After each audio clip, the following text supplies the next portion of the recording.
Hey guys, welcome to this episode of Jack's Business Talk today. Today we have a very special guest. We have Mikey, aka Dr. Buzz Tune.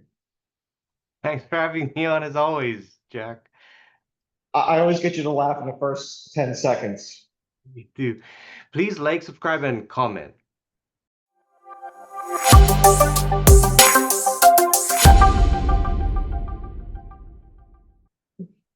So in this episode, okay, so you're sitting there. What are your dreams in life? If you could have anything in the whole wide world, what would it be, Mikey? What would it be? Time And I'm going to freedom. prove to you what's that? Time freedom. Well, I'll be honest with you. When I first heard this, that was my first thought too. But let me tell you how you are wrong. So if you had time freedom, okay, and someone just a genie popped out just like, okay, boom, you have time freedom. Would you have the wisdom to actually be able to use it productively? And I'm not talking about the wisdom as of now. I'm talking like because you already built upon what you already know. But like if you're an infant, you wouldn't know what to do. So that's why wisdom is the most important thing because it gives you experience. So let's dive a little bit more into wisdom and why it's so important. And the three things on how to build wisdom. The first thing on what you need in order to build wisdom is, and congratulations, we all have it. You need to be ignorant in something.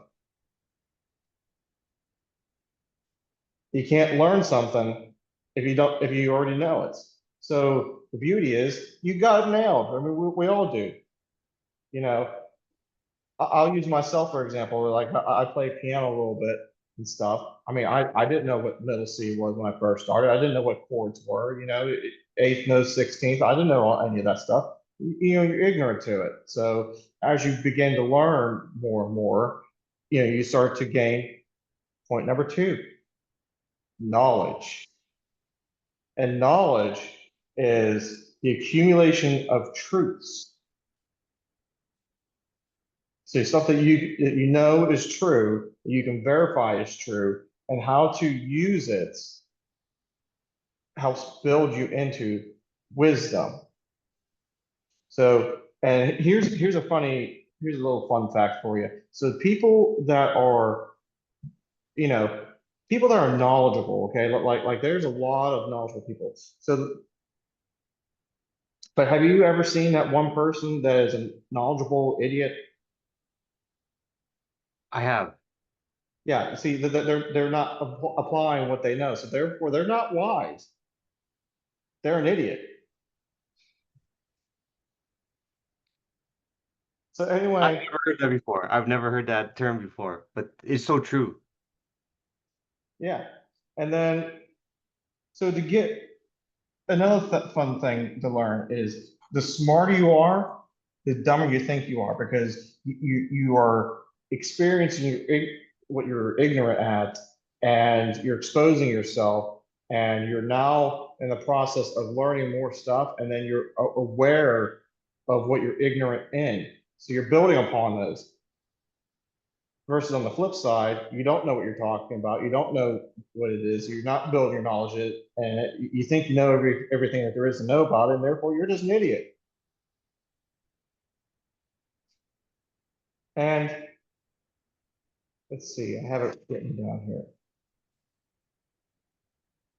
And the third point is, and I've touched about this a little bit, you have to comprehend what you were learning. Okay, so like you're comprehending, and now you're applying it, and therefore you're becoming wise. And to talk about it a little bit in the Bible. Okay, so like you have the book of Proverbs, who was written by Solomon. Okay, he was one of the wisest people known of all time. Okay, but it wasn't until he wrote, I believe, the second book of Ecclesiastes that he wrote, where he's talking about everything that he did wrong in his life.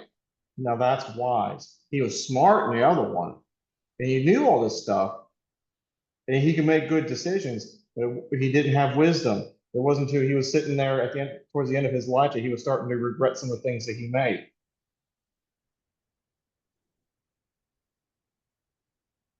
all that, when I think about how I started, and you drop all these, I like the origin story of how you heard this concept, because then we had this brainstorming idea of having this video.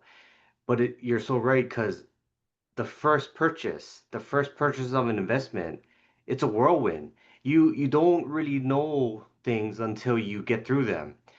And I remember going through underwriting and saying, I need this stock, I need this stock. And it took me, I honestly gotta say, it took me several weeks to get all the documents I needed together. But on the second one, I made sure to have all the documents on a Google Drive. Hmm. And every time I purchase again, that underwriting session gets shorter and shorter. But I like to look at it as an overall circle, because even though I'm maybe good at this one area, or I think I'm good, there's so many areas I'm not good at that I know I can improve on. And that's why I really like even Financial Firefighter. He says it's good to be confident but humble. Yeah. Be- Because once someone tells me I'm a lifelong learner, like you are, like we can be best friends. Because I really like having that circle of lifelong learners, because there's stuff I don't know that you know because you're really good with the craftsman side and the handyman side. I'm zero knowledge on that. And I admit that. So if I say that up front, then maybe you can pass down some things to me. But there's other things that, hey, I'll bring this up or that up, and then you can point out things to me because you're in the market. I'm out of the market, but I'm looking at it from an out-of-state perspective. Hmm. And if you want to meet us in person, make sure that you come to the Pittsburgh meetup, September 5th through the 7th, where you can meet the flying Hawaiian, Yeah. the collarbone crusher. And I was trying to get Mark on, but unfortunately he can't make it, so I'll be that representative of Hawaii for him. Yeah, I didn't think he was going to. It sounded like he actually was going to, but like his shoulder, I think, is bothering him a little too much to try and take on an air flight. I think he would have came if it wasn't for the shoulder. Yeah. I can't believe, speaking about Mark, we're going to switch topics after this. You know, go back to what we're talking about. I can't believe, and I'm happy for him, but I still can't believe that he's going to be leaving the fire department. It sounds like towards the end of next year. And how rare is it that he can do that without Hmm. getting the pension or the medical? I think it's the medical. Like he's calculated his time freedom number. He has that enough to where his investments can cover that expense, and to show all the other fire guys that he can do it without being like just waiting for that time from Yeah, the fire station, and he can exit before those numbers hit.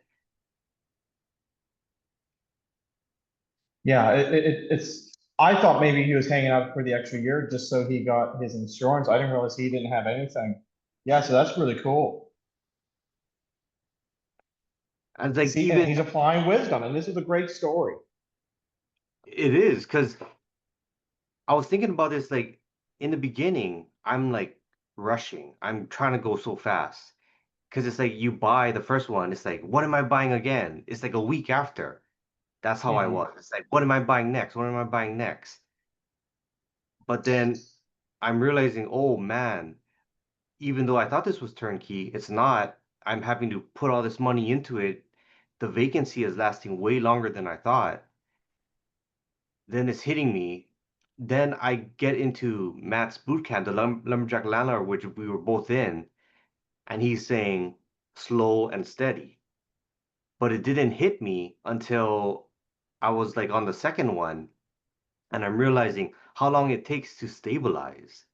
Hmm. So it's like that intelligence versus wisdom. It's like I can read all the material, I can watch all the YouTube content, but the experience of owning and managing the manager and stabilizing, that was all new to me. Then then it hit me, oh, okay, that's why he preaches slow and steady. He's been in it decades in the game. I'm so new. It just hit me like a brick.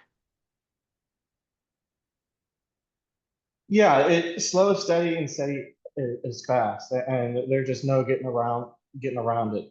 And when you're surrounded by wise people like we are, wisdom, it is in your best knowledge to listen to what they say because they've been where we are, even though it can be considered that they don't know exactly what it is now. Kind of like when you're talking to your kids, being like, "Well, when I was in high school, we just did this." It's just like the times have changed. Like 20 years have gone by, even though it seems like it was just yesterday. But the stories are still applicable to some extent, and you can still learn from them on how to handle things because a lot of stuff is just repetitive stuff over the years. It just keeps happening over and over and over again. But there is some new things, like I don't know, for example, like when I was in high school, yeah, there were cell phones and stuff, but they weren't like not everyone had them. Nowadays, you see, little Jimmy, Timmy, and Sarah and Susie all in the second grade, sending each other emojis in the middle of class. And another point for intelligence and wisdom is like I will return to books now because before owning, I would buy the Bigger Pockets, all of their publishings. Hmm. But I honestly glossed over it. I glazed over it and I wasn't really paying attention because it didn't make sense to me. But then now after owning, I return to those books and I'm a different person now with a little bit more information. Uh, Now I'm like glued to those Audible books. I'm like listening because you recommended the Mike Butler book. And Yeah, if I would have listened to that book before I owned, it would have made no sense to me. But now when I return to it and I listen to it, or I got it while owning, it it does open up your mind a bit and it creates that other dimension in your mind where I didn't have that real estate dimension before. yeah, yeah. There's a lot of good that comes from those books and stuff, and it's actually a good idea to re-listen to them. And there's there's a lot of knowledge in them, and applying it is wisdom.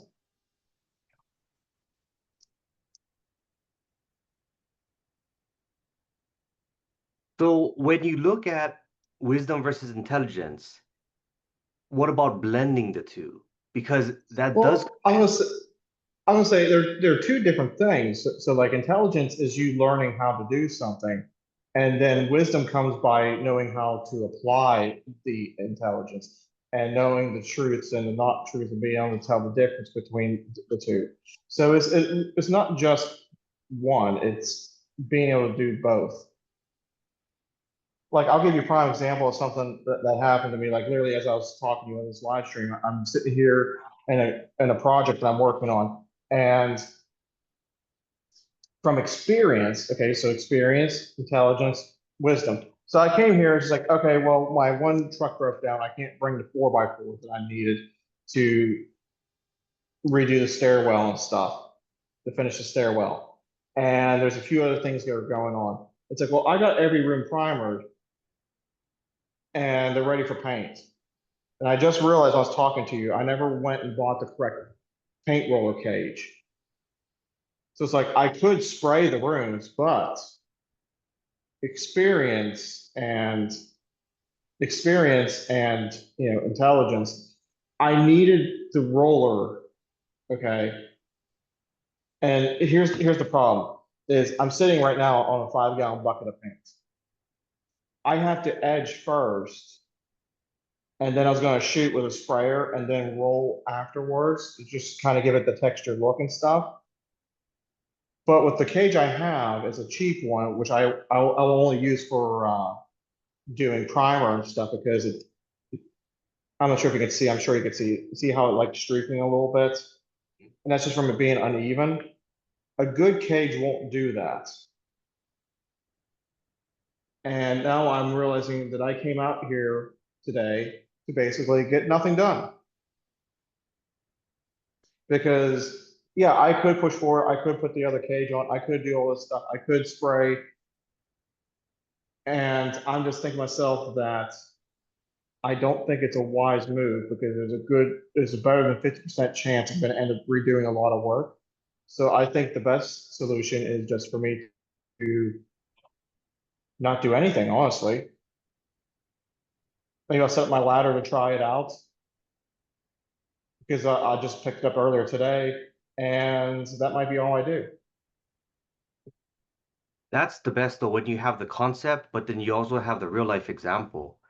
There's no Hmm. other better way than that because your client is an investor. You are an investor too, but also doing handyman service. Hmm. You're providing the value because instead of you having to double up on your work, you're saying you're looking at all your tools and saying, okay, I got to come back to this because the client will get a better return on his investment if I change things up, revise my schedule, come back with the right tools, and get this done one time so I'm not overcharging them for their time. Yeah. I mean, it's not a waste of a trip because now I can actually take some measurements and stuff and get some other stuff taken care of. But realizing that from the get-go, I would have obviously got the right cage. And all the repetitions that you had before this to lead to this so you can bring the best value. Hmm. So, do you have anything else? And it's always good talking with the mentors because when we're in the beginning and we're in the first 5 years of suck, then we talk to the three amigos who are like decades in. It's just that perspective. Like I'll get so much knowledge from those perspectives when I'm kind of wrapped up in my own perspective and my own years in real estate. And Yeah. I always take the time, like sometimes Dion or Matt or Zuber, they'll say something and it hits you. So you'll sit with that and you really think about it. That's what I love because it's like really digging into what was said and you're taking that in because they will have that knowledge that they're passing down to you. And if they see you having a hard time, they'll say one line. It completely changes your perspective.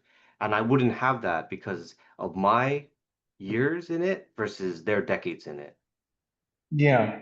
Well, even like and like you talked about before, when we're in the boot camp with Matt, you went to go ask a question that time and you apologized and Matt stopped you and he just like, no, that there are no dumb questions. That was a pivotal conversation because I never apologized after, and that boosted my confidence.